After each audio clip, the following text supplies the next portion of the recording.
This is Mort Chalk Big Story News. This is Mort Chalk Big Story News.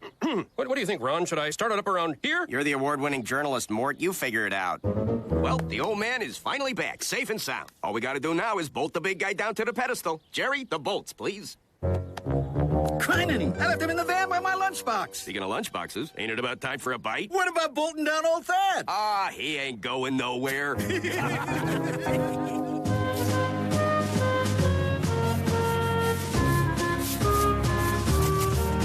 The ceremony starts in a few minutes, Finster. Is this place going to be spotless before the mayor gets here? Everything is under control, sir. Miss Finster, there's leaves on the front lawn. But that's in the mayor's line of sight. I can't have this day spoiled by nature's dandruff. Don't worry your important little head, sir. Leaf team to the front of the school with rakes and sacks. More leaves on the side of the school? Do I need to say the word tender? Unnecessary, Teach, but the additional foliage will undoubtedly be able to create the largest leaf mound ever seen in these parts. The sooner we finish our work, the sooner we can take turns pile diving.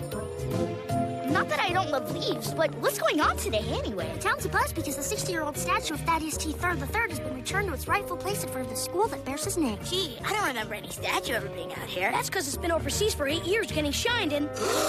Thaddeus T. Third III.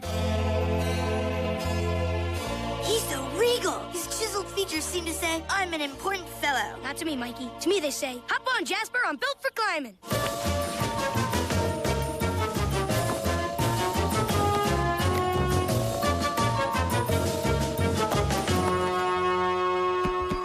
Mr. Mayor, distinguished guests, Big Story News team. It is an honor to host this Welcome Back Thad celebration, welcoming back a man with whom we all grew up, a man for whom this very street and school are named, a man named Thaddeus T. Third III.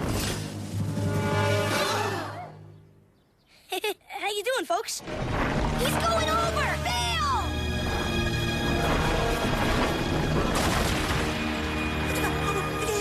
You getting this? Prickly, do you know what this means? He certainly does, Mr. Mayor. You six are in the biggest trouble ever.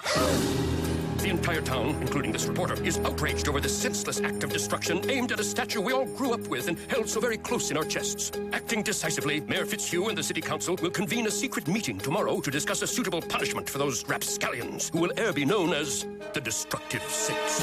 And now for sports. Unbelievable. Man, oh man, my mom and dad didn't take too kindly to the news last night. Pop says I'm not allowed to have another accident until I'm 35. People were crying in the interviews. He was tearing me apart. Look, first thing we do when we get to school is knock on Brickley's door, explain our side of the story, and apologize up and down. Good idea, Teach. That should clear things up.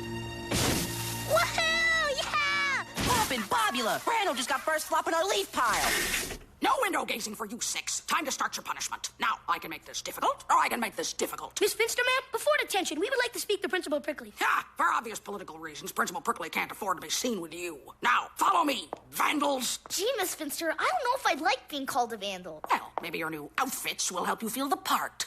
New outfits? My, don't we look so very orange?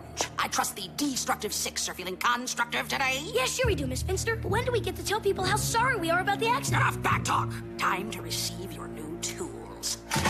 But I don't brush my teeth. Oh, they're not for your teeth.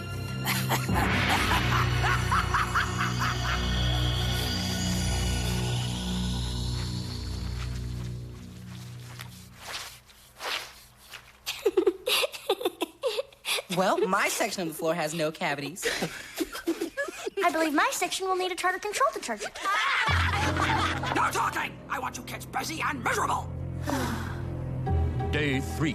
As the mayor and city council continue meeting secretly to debate the proper punishment for these, for lack of a better word, children, a town waits. This is an absolute outrage.